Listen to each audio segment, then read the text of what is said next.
Hey everybody, it is a Thoughtful Thursday. Excited to be sharing God's Word with you again. Just want to jump right back into 1 Corinthians. So it's been a really long time. We've already gone through the first 10 chapters of 1 Corinthians.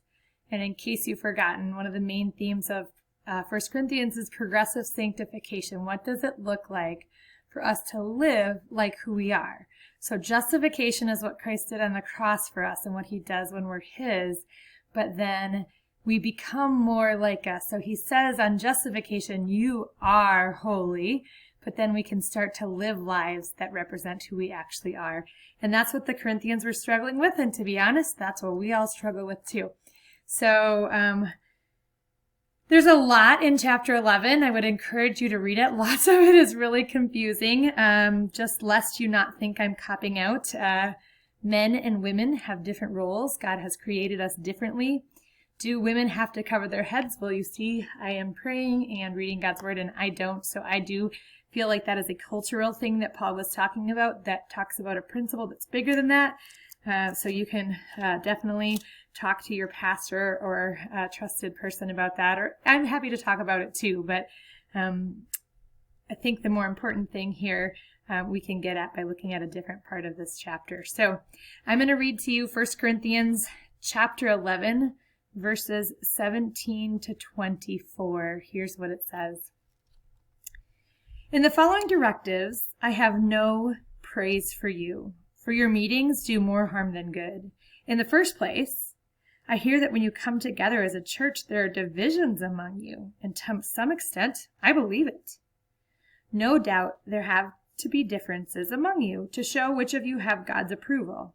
When you come together, it is not the Lord's Supper you eat, for you eat, as you eat, each of you goes ahead without waiting for anybody else. One remains hungry, another gets drunk. Don't you have homes to eat and drink in?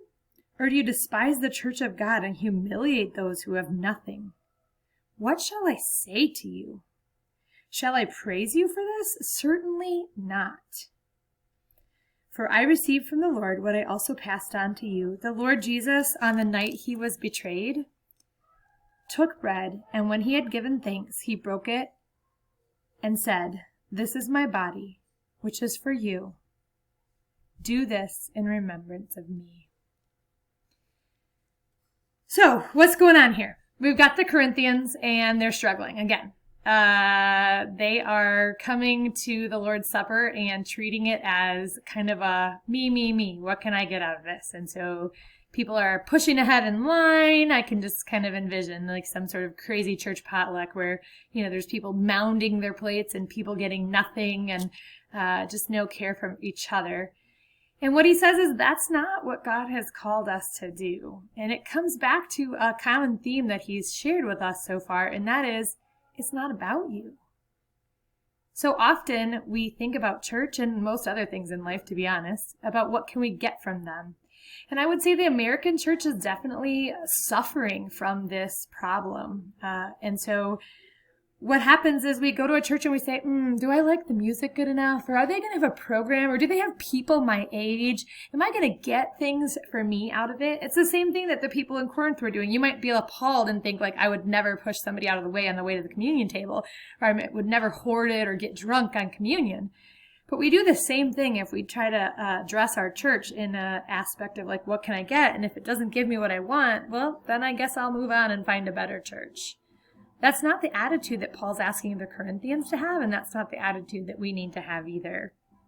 Here instead, he says, he's talking about the fact that we are, when we practice the Lord's Supper, we're remembering what Christ did, and what Christ did was sacrifice. That's what we're called to do for the body of Christ. We're called to sacrifice for each other. So if that's about song preferences, maybe you sing a song you don't like because you know somebody else in your congregation does like it. If it's about whether or not your church has the coolest youth group, well, maybe you go to youth group because you're there to care for other people, even if there's not somebody there to care for you. Being a believer means being part of the body of Christ. Christ did not call you, he called us. And so as us, we need to worship together. And when we worship together, our goal needs to be unity and giving to each other. And the cool thing of the gospel, sometimes we can call, I think you probably heard me call Jesus' kingdom as an upside down kingdom. When you go to church to give, what you actually end up having happen is that you get a bigger blessing than you could have ever imagined.